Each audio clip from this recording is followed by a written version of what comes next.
Hey, bon matin tout le monde. Aujourd'hui, j'aimerais ça vous parler de leadership. Probablement que vous avez adopté un type de leadership plus directif au début de votre entreprise, ce qui veut dire que, bon, vous étiez là, il y avait un nombre de personnes limité sous votre responsabilité, puis vous étiez en mesure de vous impliquer dans à peu près toutes les décisions. C'est tout à fait normal à ce moment-là que vous soyez appelé à caler la plupart des shots vous-même. Vous avez eu une équipe qui c'est pas inhabituel au début du stade de développement de l'organisation. Par contre, à partir du moment où vous commencez à rentrer des gens expérimentés, des experts dans leur domaine autour de vous. Évidemment, ce que vous voulez faire, c'est de bâtir une équipe de leadership qui est très solide. Et pour ce faire, bien, il faut être en mesure d'adopter notre style de leadership en fonction de ces gens-là, puis en fonction de s'assurer de les engager dans l'organisation.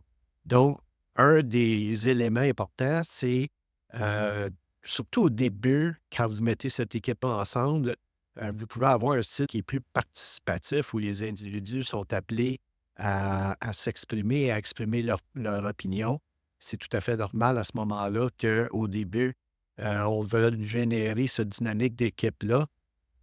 D'ailleurs, l'importance de créer un environnement dans lequel les gens se sentent à l'aise pour partager leur opinion, c'est super important. Moi, personnellement, comme à tout moment, mais particulièrement à un moment de crise, peu importe la nature de la crise, incluant des crises de croissance. En fait, ce qui me tient réveillé la nuit, c'est de savoir qu'est-ce qui se passe, qu'est-ce que j'ai dans mon angle mort que je ne vois pas. Donc, quand on a des gens autour de la table qui se sentent à l'aise de s'exprimer, ça nous permet des fois de voir des choses qu'on n'avait pas perçues et d'en tenir compte, évidemment. Ça ne veut pas dire qu'on va écouter tout ça dans notre décision finale. On a énormément de variables à tenir compte, mais il y a peut-être beaucoup de choses qui sortent à ce moment-là qui sont très, très, très utiles. Donc, créer cet environnement-là qui est propice, ça veut dire qu'on n'est pas directif, on est prêt à écouter les gens. Ensuite, à partir d'un certain temps, quand l'équipe commence à rouler, on va vouloir avoir un type de leadership qui est plus négatif. Donc, ce qu'on veut faire, c'est vraiment orienter la direction. On est le capitaine sur le bateau, on connaît la destination, on s'assure que les gens prennent leurs propres décisions à l'intérieur de leur champ de responsabilité.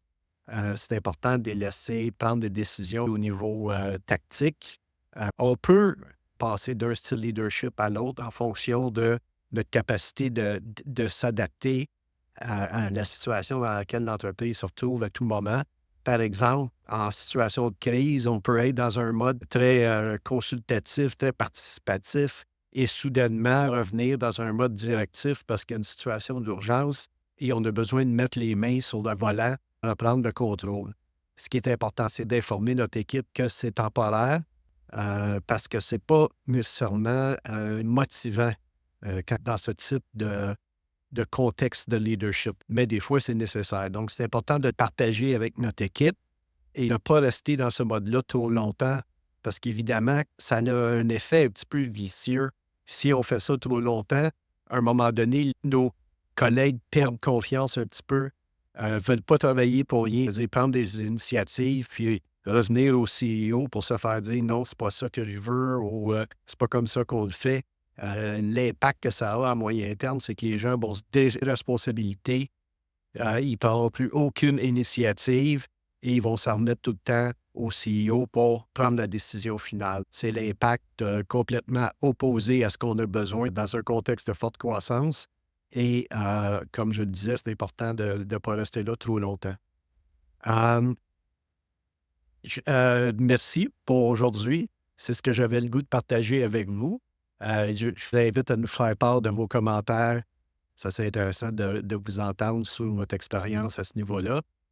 Et n'hésitez pas à nous suivre. La prochaine capsule va porter sur qu'est-ce qu'on peut faire pour aller chercher l'engagement, pour s'assurer que nos collègues sont toujours bien engagés et bien alignés en fonction de nos priorités stratégiques. Alors, à la prochaine.